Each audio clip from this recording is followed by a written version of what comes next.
beneen bi mooy littoral bi commission ad hoc bi nga xam ne teg nañ ko bu ñu noppee ci liggéey bi dañuy xalaat ñu raser yenn ci construction yi wala yi fa des ci ruq yi daal foofu la ñu war a jaar ngir mën a bénéficier ci géej gi. D'abord pour conseil supérieur de la magistrature dama gëm ne justice bi elle est rendue au nom du peuple moo tax bu ñuy def assise ñëpp la ñuy woo y compris les détenus ñëpp la ñuy woo y compris ñi nga xamante ne tàmmuñu di leen woo ci bu ñu doon wax loo xamante ne dafa soxal réew mi. Et cette gouvernance constructive inclusive participative moo ñuy may ñu retenir les meilleures solutions parce que su ma sañoon problème bu ñu identifier ba toog ci ba waxtaan mu nekk bu féetee boor ñu dem songi beneen. Conseil supérieur de la magistrature sama entourage laa ci njëkk a waxtaanal ci bi débat yi commencé parce que chaque jour dañu ma doon defal le rapport journal yi ma ne ci kenn yow xam nga lan moo nekkoon sama position ci conseil supérieur de la magistrature ndax ñëw nga fekk ma kaso bu ngeen demee ngeen laaj ko Aliou Tine dafa ñëw ma ne ko seede ngay doon ci man lii laa xalaat ci conseil supérieur de la magistrature ma ne ko dund naa 44 ans siège yu ma conseil supérieur de la magistrature donc mën naa dundaat 44 ans du ma fa siège donc du obsession personnelle ci man ma siège yu conseil supérieur de la magistrature parce que gëm naa ne conseil des ministres moo gën a kawe conseil supérieur de la magistrature mais lu tax ñu ne woon président dafa war a génn conseil supérieur de la magistrature lan moo tax quel était l'objectif mooy pour garantir l'indépendance des magistrats oui ou non oui léegi ces mêmes magistrats là ne déedéet président bul dem te ñoom bëgg nañoo indépendant je dis nañu bàyyi xel li tax ñoom ñu ne président desal ce que je suis en train de dire mais personnellement toog conseil supérieur de la magistrature ak bañ faa toog laa yemale mais les 1 mois que j'ai pris mobiliser tous les services de l'État tous mes collaborateurs pour enquêter sur beaucoup de postes sur quel est le profil de magistrat qu'il faut y mettre ba démb maag premier ministre liggéey nañ ci jusqu'à minuit mu doog a ñibbi su ma génnee conseil supérieur de la magistrature il faut bien que quelqu'un fasse ça kan lay nekk ak yan garantie lay am ne dina ko def ni ma koy defee xaw ma mais cela ne veut pas dire que sans moi c'est le déluge parce que d'autres pays ont fait une autre option mais je dis que puisque indépendance magistrat la ñuy bëgg te magistrat yi bëgg nañoo indépendant bu magistrat yi ne na président des na leen président déglu parce que su ma génnee c'est pas Pierre-Edouard qui va être indépendant c'est juste ce que je dis maintenant au moment où on me remettait le rapport j'ai pas encore lu les arguments des tenants de Natog et les arguments des tenants de Nadem. Toujours est-il que les assisards ont convenu d'une chose mooy conseil supérieur de la magistrature même bu fa président desee waratul nekk rek question de président ak magistrat yi que am na yeneen sénégalais yoo xamante ne war nañoo dugg ci biir conseil supérieur de la magistrature et sous ce registre là awma ci problème parce que def naa ko avec le COS-Petrogaz j'ai signé un décret la semaine dernière pour davantage ouvrir le COS-Petrogaz. J'y ai mis aujourd'hui des représentants de la communauté universitaire. J'y ai mis des représentants des syndicats, des organisations syndicales. ñaar sax j'y ai mis un représentant de l'Ordre national des experts du Sénégal. Et j'ai dit, parce que dañu waxoon rek un représentant de l'opposition duñu xam lu ñu koy fale. J'ai dit le candidat arrivé à la dernière élection deuxième wala ku mu désigné ak ki nga xamante ne mooy le parti ou la coalition de partis politiques qui est la mieux représentée à l'Assemblée nationale plus le représentant de l'Assemblée nationale en tant que institution kon que le conseil supérieur soit ouvert il le sera avec ou sans moi il le sera maintenant décider de rester ou pas j'attendrai de lire les arguments parce que bi ma doon wax keroog je venais de recevoir le rapport je ne l'ai pas encore lu j'ai pas encore vu les arguments de Nadem et les arguments de Tog mais ceux qui sont dont mon départ est censé garantir leur indépendance quand ils disent na président Tog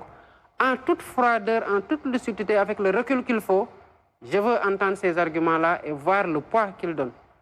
si c'est des arguments qui me convainquent je resterai si c'est des arguments qui ne me convainquent pas j'en partirai c'est aussi simple que ça pour moi mais boobu may relance foofu beaucoup d'observateurs nee nañu magistrats yi dañoo bëgg yow rek nga des conseil supérieur de la magistrature c'est pour mieux faire passer des doléances corporatistes et si c'est le cas lan moo nar a doon sa position. non man d'abord man je crois pas au corporatisme fi ma nekkoon bokk ci corps j'ai jamais défendu le corporatisme je crois pas au corporatisme. Ensuite pourquoi mais xool leen la démarche des assises est-ce que magistrats yi rek laa ci waxtaana non pourtant les magistrats avaient écrit sur ce que devait être la justice mais ñan laa woo ci kii bi j'ai appelé les journalistes la convention des jeunes reporters a été invitée les détenus les kii coutumiers les ordres professionnels ñëpp lañ woo xool leen les membres des assises. Donc je crois foncièrement que la justice étant rendue au nom du peuple est une affaire du peuple. C'est pas une affaire du président de la République et des magistrats. Mais les magistrats étant des fonctionnaires doivent être affectés. Man, je suis fonctionnaire, hein, bu ngeen ko fàtte. Si j'étais pas passé président de la République, damay delluwaat à la direction générale des impôts et domaines. Et de 2014 où je suis, non, même pas 2014, 2007 bi ma fa nekkee ba 2023 bu ñu ma fay jëli le 14 avril à 22h kenn moo doon décider sama affectation, hein? C'était le ministre des Finances. Mais est-ce que tere na ma man li ma doon xalaat ci réew ma koy wax li ma war a taxawee ci biir impôt ma koy taxawee non. Je pense qu'il faut aller au-delà de ça parce que l'indépendance c'est pas par rapport à l'exécutif kese, c'est aussi à certains lobbies, à certaines forces organisées, au capital, à certains groupes de pression. Donc ne prenons pas l'ombre pour la proie. Quand il faut adresser cette question-là, nous devons le faire sans passion parce que gëm naa ne cette réforme-là, elle doit viser la pérennité et se détacher des personnes yoo xamante ne ñoo nekk tey. C'est pas une réforme qu'on fait pour man. Même quand on dit le président de la République dafa war a des ou pas, bu ñu gis Diomaye nañu gis le président qui qu'il soit dans le futur qui viendra, voilà lu mu fay fekk pour qu'on ait la meilleure organisation. Déclaration de patrimoine man loi lan la ma wax mooy naa ko déclarer te tënk ko ma sax ci délai boo demee ci conseil le président de la République article 37 fait sa déclaration de patrimoine, le conseil constitutionnel la rend publique. Dara tënk ko ma woon pour ma def ko dans 3 mois dans nangam mais damaa gis ne puisque les autres membres du gouvernement da nga leen tënk ci 3 mois kon c'est un délai raisonnable pour man tamit ma dem def sama déclaration de patrimoine. bi ma ko defee ba pare nag man je ne suis pas le conseil constitutionnel qui fait partie de l'ordre judiciaire. Ils ont la latitude de la publier quand ils veulent. waa conseil bu leen neexee ñu def ko léegi nii wala suba wala gannaaw suba man li ma war a woon mooy déposer. J'avais pas de contrainte de délai, j'ai déposé au même moment que tout le monde. Conseil nag mooy xool ci afiyam kañ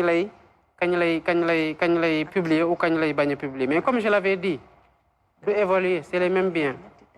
J'ai tenu. Je vais poser la question, est-ce que même patrimoine bi nga déclaré avant et après? Vous verrez entre-temps, peut-être que le président de la République, comme ni ko ndem si yàlla Sidi Lamine doon waxee, dañ ko ñàgg ci yenn yi. Man su may voyager tey je ne vais pas acheter un billet du ma taxawaat ci station naan damay jënd essence te pourtant ñu ngi may fay lu ñu may fay mu ngi dugg sama compte sama bien yi terrain yi ma amoon évolué wul di ma waxoon mooy dinañ évaluer les biens yóbbu naa fa expert ils ont évalué le terrain du bi ma jëndoon dañ ma ko joxoon lu muy jar sur le marché j'en suis pas responsable ça c'est la bulle immobilière li ma ci dugal ci sama xaalis pour tabax loolu man maa ko def vous verrez. bu génnee vous verrez man je suis nickel. C'est le président de la République ku wax foncier di nga wax ne waxu urbanisme et ñi ngi ci nawet te gis nañ ne bu nawet jotee souvent dëkk bi day am ay yenn pàcc ci dëkk yoo xam ne dañuy am problème inondation ci communiqué conseil des ministres bi passé gis nañ ne jox nga ndogal jox nga diggal pour ce gouvernement pour ñu teg benn programme intégré de développement de l'assainissement mais dafa fekk ne ñi ngeen fi wuutu ñoom tegoon nañ fi benn plan décennal de lutte contre les inondations mu am ay réussites mu am ay échecs léegi PIDA bii nga xam ne moom ngeen fas yéene teg en place maanaam ci durée ci koppar ci stratégie ak ci objectif lan moo nan la mën a def ba wuute ak plan décennal bi fi nekkoon. Bon pour gàttal fu muy wuute mooy le plan décennal am na pàcc boo xamante ne ça devait mobiliser ci biir plan bi 416 milliards environ si mes souvenirs sont bons ça a été engagé à hauteur de 98% ci fonds yi pourtant on est à un niveau de réalisation de 12%. kon xaalis bi ñu prévoiroon pour le plan décennal demul ci plan décennal kon bu ñuy defaat un autre plan li am solo mooy na xaalis bi dem fu ñu ko prévoir parce que bu nekkoon ne c'est 750 milliards dugaloon nañ ko ci fu ñu ko war a dugal kon on aurait eu moins de difficultés au moins la gestion orthodoxe des ressources côté boobu dina changer pour bañ a nekk gën a développer mu gën a xóot parce que dafa am li ma fàtte ci bi may répondre soxna Aram Sang dafa wax ci mbuurkat te ñëwaguma ci woon ak ci littoral bi j'ai reçu le rapport de Mbourkat tey le rapport du littoral aussi semaine prochaine dinaa ko jot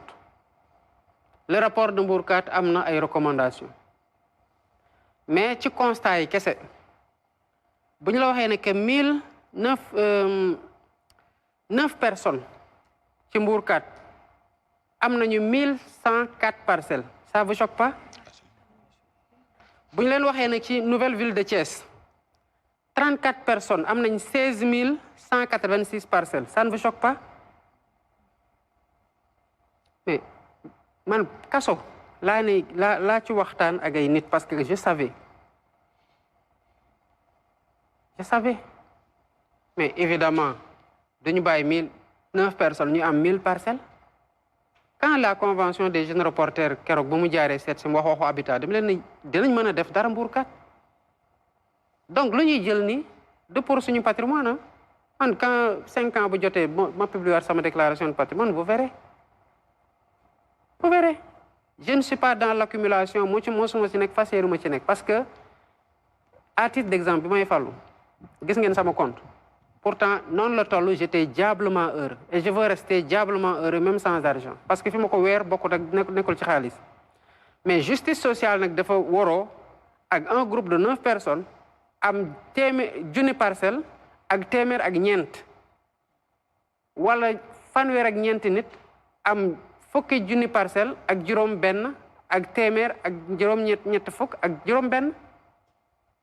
qu'est-ce qu'on va faire de ça? Mais on va refaire le plan et on va aller vers une distribution plus équitable parce que problème ressources Sénégal d'abord c'est un problème de répartition juste ñii nii nekk di coow yëpp nekk ci opposition bi ñu bëri ci ñoom man je sais ce que su ma leen di gis ñuy wax xam naa ne askan wi soxalu leen parce que bu leen askan wi soxaloon duñ nangu di am ay 13 hectares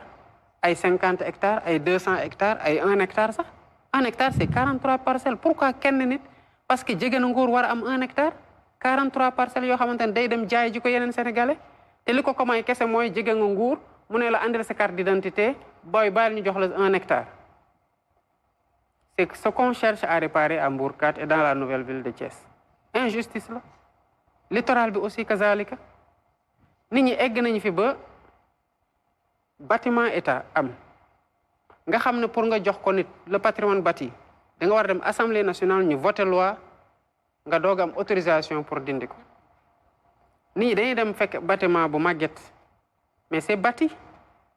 defal li loo wax mais dañuy bàyyi bu guddi ñu ruuj bâtiment bi mu nekk un terrain nu ñu ne c'est un terrain nu kenn occupé ko ça appartient à l'état ñu defal ci ay nit bàyyi déjà bu ñu xamee ne daanu nañu ci la ñu def annulation ay kii yu bëri mu delluwaat dans le patrimoine de la SOGEPA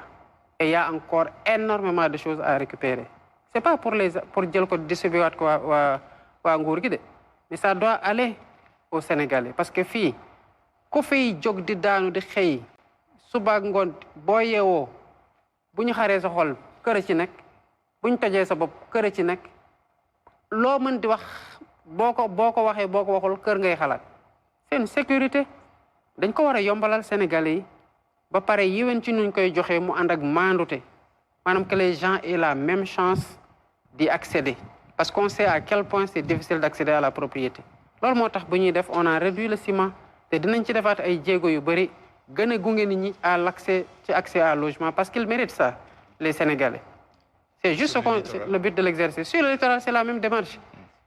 c'est la même démarche keroog premier ministre mu ngi ñëw fii Anse Bernard di ko wax ñaata nit ñooy dem Anse Bernard li ñuy wax duñ ko weddi ils ont découpé et ça a été des histoires de 4000 5000 mais bon du ñi ko def sax ñooñu gën a intéressé de base on se dit alhamdulilah ci bu ñu egsee ba mën a defar yenn yi parce que am na yoo xamante ne malheureusement boo ko bëggee dabuwaat day metti mais lu ñu mën a dabu te di ko def ngir askan wi te askan wi rek tax ñu jóg loolu moom wax di yàlla diñ ca taxawaay ak fula ak fayda gu mat sëkk. foncier di question bu am importance soxal askan wi yëpp xuusuñu lool ci ndox mi ak inondation bi Abdou Kogne posé sànq aussi ñu war